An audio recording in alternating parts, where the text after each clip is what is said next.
वासुदेवाय। जाने जग सखी मैं ही न जानूं, कहाँ श्याम गुण धाम।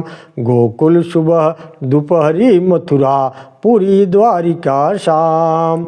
जाने जग सखी मैं ही न जानूं, कहाँ श्याम गुण धाम। गोकुल सुबह दोपहरी मथुरा, पूरी द्वारिका शाम। सुबह सखी मैं मंदिर जाऊं, भरी दोपहरी ध्यान लगाऊं। श्याम सांवरी से पूछूं मैं, कब आएंगे श्याम। जाने जग सखी मैं ही न जानूं, कहाँ श्याम गुण धाम। हमारे सांवरिया घन श्याम, जाने जग मैं ही न जानूं, जाने जग सखी कहाँ श्याम गुण धाम। अपनी कहने को ही रजनी, रजनी में भी चैन सजनी। नैन कहे हमें सांवरिया के, बिंदिया से क्या काम। हमारे सांवरिया घन श्याम, जाने जग सखी मैं ही न जानूं, कहाँ श्याम गुण धाम। नैन खुले के खुले रहेंगे, जब तक सांवरिया न मिलेंगे।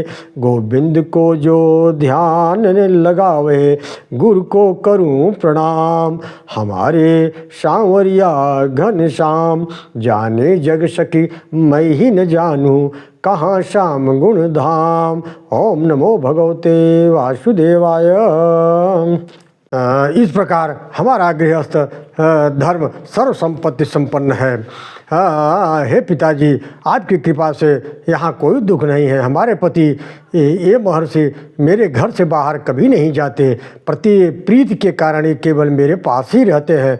इतना सुनकर के मानधाता अन्य अपने पुत्रियों के पास गए। उन्हें उन पुत्रियों का भी एक ही सदा उत्तर था। सभी कन्याओं ने कहा, सबने वैसा ही उत्तर दिया। तो बड़े प्रसन्न हुए। एकांत में भगवान शौभरी के पास जा कर के उनकी पूजा करने लगे। भगवान आपकी ही योग सिद्धि का यह प्रभाव है कि इस प्रकार महान वैभव के साथ किसी को भी विलास करते हुए हमने नहीं देखा। यह सब आपकी तपस्या का ही फल है। इस प्रकार अभिवादन करके वे कुछ काल तक मुनिवर के उसी आश्रम में रहे और भोग भोगते रहे और अंत में अपने नगर को चले आए। कालक्रम से राजकन्याओं से शौभरी मुनि के 150 पुत्र हुए। ये इस प्रकार एक दिन स्नेह का प्रसार होने से उनका हृदय अतिशय ममतामय हो गया। क्या वे सोचने लगे, क्या मेरे पुत्र पौत्र भी होंगे, और वो कैसे चलेंगे, वो कैसे तोतली भाषा में बोलेंगे, उनके पाँव छोटे छोटे घुंघरू लगे रहे होंगे, युवावस्था को फिर इसके बाद प्राप्त होंगे, किशोरावस्था को प्राप्त होंगे, और उन्हें क्या मैं सपत्नीक देख सकूँगा। फिर क्या इनके पुत्र और पौत्र भी होंगे। उन पुत्र और पौत्रों से युक्त जब मैं देखूँगा तब कितना प्रसन्नता होगी। इस तरह से महर्षि शौभरी उसी माया मोह के चक्कर में पड़े रहे। इन मनोरथों की तो हजारों बाद में सोचने लगे कि इन मनोरथों की पूर्ति के लिए तो हजारों लाखों वर्ष भी समाप्त हो जाए फिर भी कम पड़ेंगे।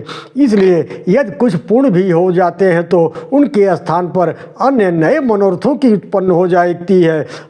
तब ये सोचने लगे कि मैंने अब सब भली भांति समझ लिया है कि मृत्यु पर्यंत मनोरथों का अंत होना नहीं हो सकता। जिस चित्त में मनोरथों की आसक्ति होती है वह कभी परमार्थ में नहीं लग सकती। मैं भजन करूँगा। ओह मेरा कितना दुर्भाग्य है कि मैं जल में समाधि लगा के बैठा था, वहाँ भगवत भजन कर रहा था, माया मोह रूपी दलदल में फंसकर मैं कहाँ आ गया। ओह मेरी वह समाधि जलवास साथी मत्स्य के संग अकस्मात नष्ट हो गई। उस संग के कारण ही मैंने स्त्री और धन परिग्रह किया। परिग्रहण के कारण से ही अब मेरी यह तृष्णा बढ़ गई है। एक शरीर का ग्रहण करना ही महान दुख होता है। मैंने तो इन राजकन्याओं का परिग्रहण करके 50 गुना कर दिया है। अनेक पुत्रों और पौत्रों से अब यह बहुत ही बढ़ गया है। अब आगे भी पुत्रों के पुत्र तथा उनके पुत्रों से भी उनके पुत्र होंगे। पुनः विवाह संबंध करने से वह और भी बढ़ेंगे। यह ममता रूप विवाह संबंध अवश्य ही बड़े दुख का कारण है। ओम नमो भगवते वासुदेवाय।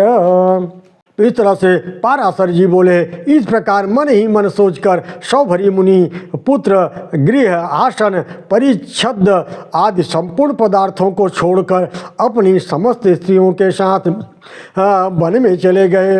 वहाँ वानप्रस्थों के योग्य समस्त क्रियाकलापों का अनुष्ठान करते हुए संपूर्ण पापों का क्षय हो जाने पर वे महर्षि मनोवृत्ति के राग द्वेष से हीन हो जाने पर आवाहनी आदि अग्नियों को अपने में स्थापित कर सन्यासी हो गए।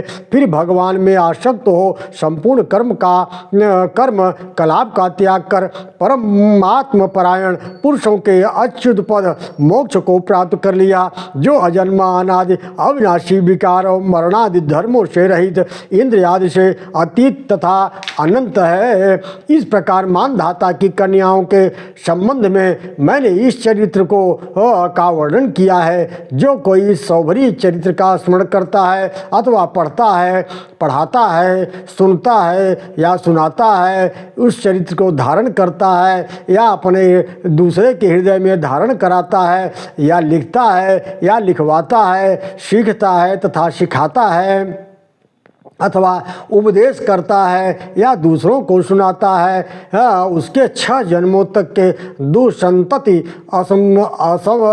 असधर्म और वाणी तथा मन की कुमार्ग में प्रवृत्त तथा किसी भी पदार्थ में ममता नहीं होती है। ओम नमो भगवते वासुदेवाय।